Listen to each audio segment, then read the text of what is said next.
So ఈ రక్తంలో ఈ కొలెస్ట్రాల్ అనేది ఎందుకు పెరుగుతుంది సార్? ఏ కారణాల చేత పెరుగుతుంది?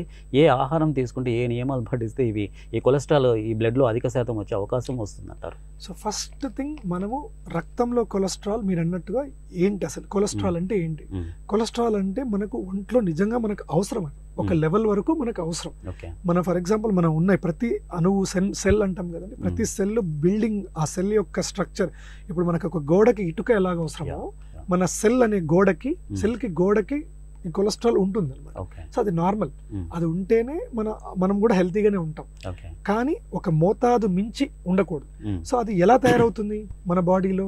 ఇందాక మీరు అడిగినట్టు, ఒకటి మనం తినే ఆహారం, రెండోది మన లివర్ కూడా తనంతకు తాను కూడా కొలెస్ట్రాల్ ని ప్రొడ్యూస్ చేసుకోగలదు. ముడి సరుకులు అంటే మనం ఇచ్చే ఆహారం నుంచి ఉన్న ముడి సరుకుల ద్వారా, అంటే like for example fatty acids, మనం తినే ఏ ఆహారమైన పిండి పదార్థాలు, కార్బోహైడ్రేట్స్, వాటిని తిన్న ట్రైగ్లిజరైడ్స్ గా కన్వర్ట్ అవుతాయి, లేకుంటే ఫ్యాటీ యాసిడ్స్ నుంచి అక్కడి నుంచి మళ్ళీ కొలెస్ట్రాల్ గా రూపాంతరం చెందుతూ ఉంటాయి. అంటే లివర్ కూడా తనంతకు తాను ప్రొడ్యూస్ చేసుకోగలదు. సో మనము ఏవైనా మందులు ఇస్తున్నాం అనుకోండి కొలెస్ట్రాల్ ని తగ్గించడానికి, అది లివర్ మీద ప్రభావం చూపించి తనంతకు తాను ప్రొడ్యూస్ చేసుకోకుండా, తయారీ చేయకుండా ఆపగలుగుతుందే తప్ప, మనము దానితో పాటు మనం తినే ఆహారంలో కూడా కొలెస్ట్రాల్ ని తగ్గించడం చాలా బెటర్. సో ఈ కొలెస్ట్రాల్ సంబంధించిన ఆహారాలు అంటే ఏంటండి?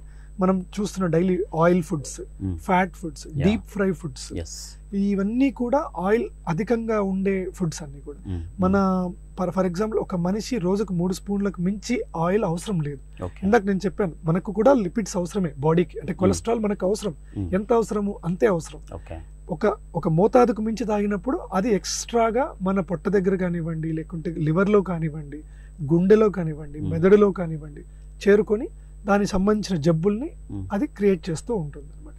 సో మనము అందరూ కూడా ఆయిల్ మాత్రమే మనము కల్ప్రిట్ గా చూస్తూ ఉంటాం కొలెస్ట్రాల్ కి. అదొక్కటే కాదండి, కార్బోహైడ్రేట్స్ ని మనం మర్చిపోతూ ఉంటాం. సింపుల్ కార్బోహైడ్రేట్స్, పిండి పదార్థాలు, బ్రెడ్, మైదా, బయట దొరికే పరోటాలు, ఇవన్నీ కూడా సింపుల్ కార్బోహైడ్రేట్స్. ఇవన్నీ మనం తిన్నప్పుడు మనకు అవసరమైనంత మాత్రమే బాడీ ఉపయోగించుకుని, మిగిలిన ఎక్స్ట్రాగా ఉన్నదాన్ని ఫ్యాట్ గా కన్వర్ట్ చేసుకునే మెకానిజం బాడీలో ఉంది.